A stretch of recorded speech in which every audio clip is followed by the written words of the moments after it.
চলো আমি এক রান্না করব মালাই ছাড়া মালাই চিংড়ি। মালাই চিংড়ি ভুলে যাই তো ভিডিওটা করি না তখন মনে থাকে না।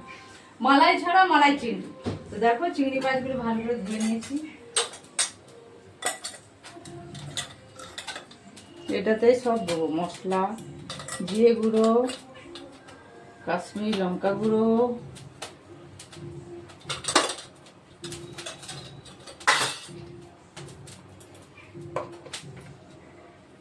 হলুদ, আর মেন এটাই, এটা দিয়ে পুরো মশলা দিয়ে এটা মাখিয়ে নেবো। এটার মধ্যে আছে চার মগজ আছে, কাজু আছে, পোস্ত আছে, একটু পেঁয়াজ আছে,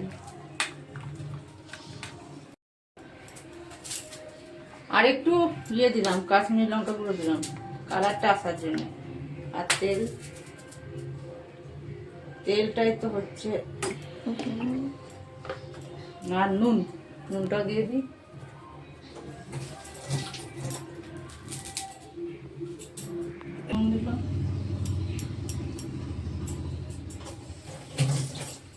এটাকে ভালো করে মেখে নিতে হবে। চলো কড়াইয়ে এটা দেবো এরকম ভাবে, এই কড়াইটাতে।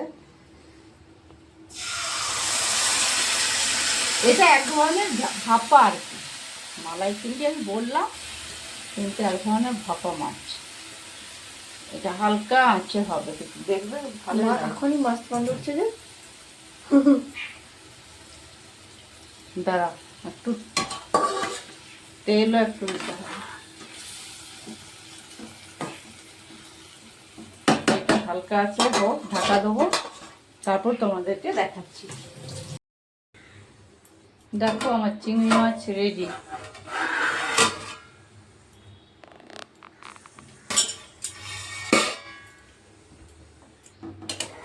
রেডি হয়ে গেছে। এরপর এটা ভাত দিয়ে খাওয়া হবে।